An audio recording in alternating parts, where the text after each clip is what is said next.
பூரி மசாலாவுக்கு தேவையான உருளைக்கிழங்கு எடுத்துக்கோங்க. 2ஆக கட் பண்ணிவிட்டேன். இது குக்கரில் சேர்த்து வேக வச்சுக்கலாம்.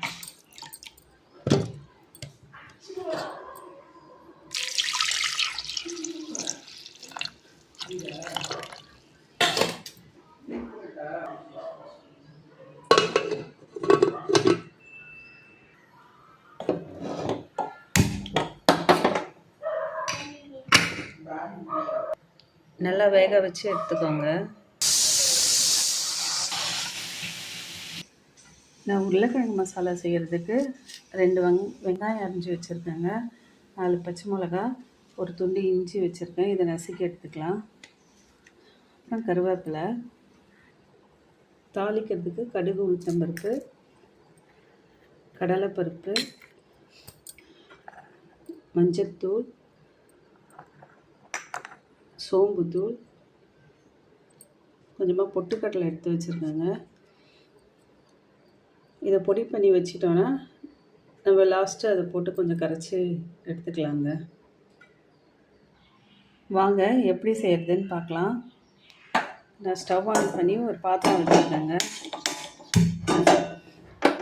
எண்ணெய் ஊற்றிக்கிறேங்க. எண்ணெய் ஊற்றிட்டேங்க.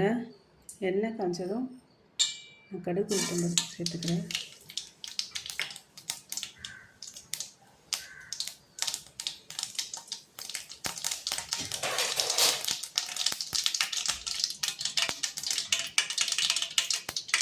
கடுகு பொரிஞ்சதும் கடலைப்பருப்பு சேர்த்துருக்கேங்க.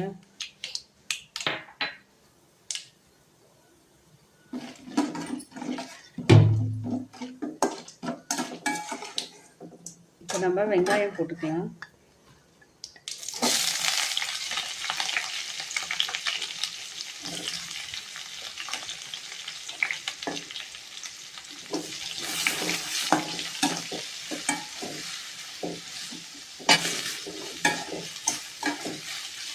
இப்போ கொஞ்சம் ஹை வச்சு நல்லா வதக்கிக்கோங்க.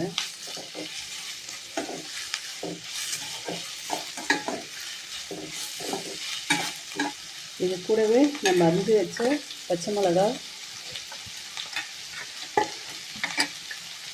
இஞ்சி தட்டி வச்சுக்கோங்க. இஞ்சி, கருவேப்பிலை போட்டு நல்லா சேர்த்து வதக்கிக்கோங்க.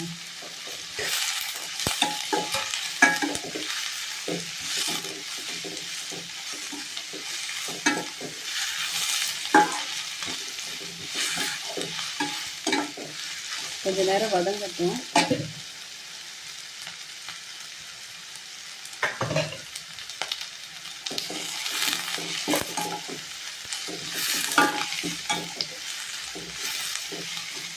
கண்ணாடி பதம் சொல்லுவாங்க இல்லையா, அந்த மாதிரி வதக்கிக்கோங்க. இப்போ நான் மஞ்சத்தூள் சேர்த்துருக்கேன். நான் கொஞ்சம் அதிகமாக சேர்த்துருக்கேங்க. உருளைக்கிழங்கு வேக வைக்கும்போது போட்டு வேக வச்சுக்கலாம். நான் அதில் போடலை, அதனால் இப்போ கொஞ்சம் சேர்த்துருக்கேன்.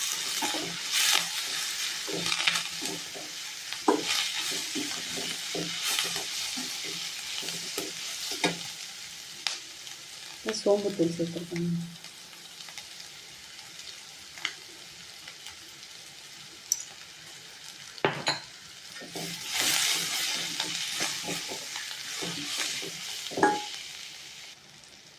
இந்த ஸ்டேஜில் நான் உப்பு சேர்த்துக்கிறேன்.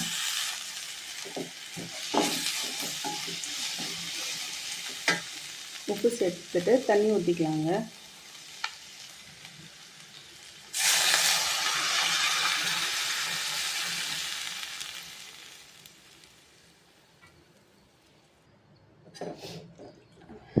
தண்ணி ஊற்றிட்டு மூடி போட்டு கொதிக்க விடலாங்க. இந்த கேப்பில் நான் உருளைக்கிழங்கு தோல் உரித்து எடுத்து வச்சுக்கிறேன். இந்த பொட்டுக்கல்லை எடுத்து வச்சுருந்தேன் இல்லைங்களா, இதை வந்து நான் பொடி பண்ணி வச்சுருக்கேங்க. பொடி பண்ணி வச்சுக்கலாம். உருளைக்கிழங்கு தோல் உரிச்சிட்டேங்க.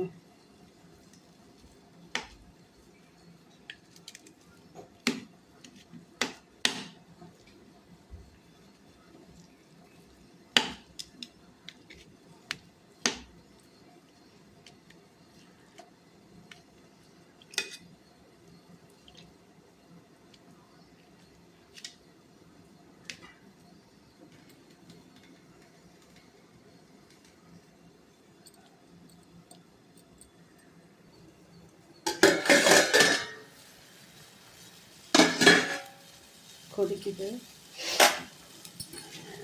இப்போ இந்த உருளைக்கிழங்கு அதில் சேர்த்துக்கலாங்க.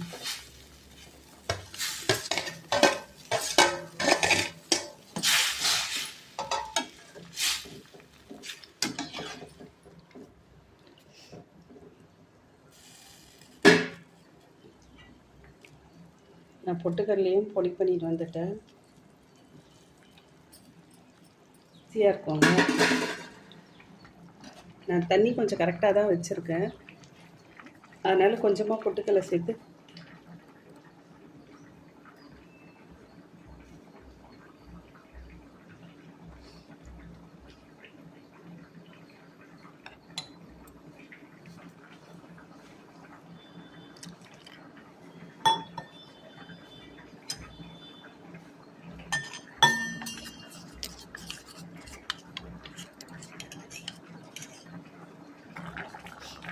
கரைச்ச பொட்டுக்கடலை மாவை நான் அதில் ஊற்றிக்கிறேங்க.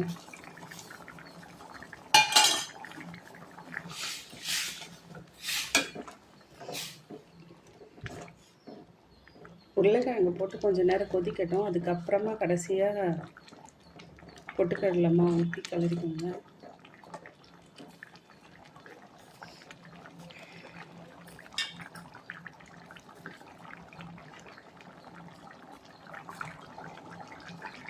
இது கொஞ்சம் தண்ணியாக தாங்க இருக்குது. உங்களுக்கு இதுவே போதுன்னா இதோட இறக்கிக்கோங்க. அதில் இன்னும் கொஞ்சம் பொட்டுக்கடலை மாவு கரைச்சி ஊற்ற போகிறேங்க.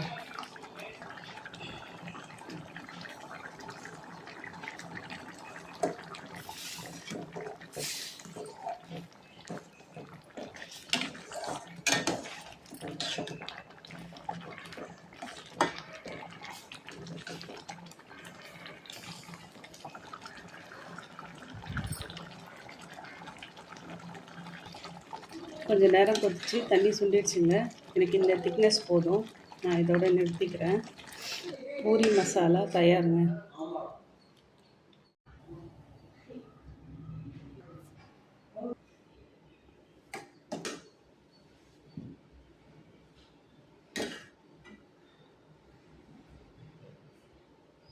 இந்த வீடியோ உங்களுக்கு பிடிச்சதுன்னா லைக் பண்ணுங்கள், கமெண்ட் பண்ணுங்கள், ஷேர் பண்ணுங்கள், சப்ஸ்கிரைப் பண்ணுங்கள். தேங்க்யூ.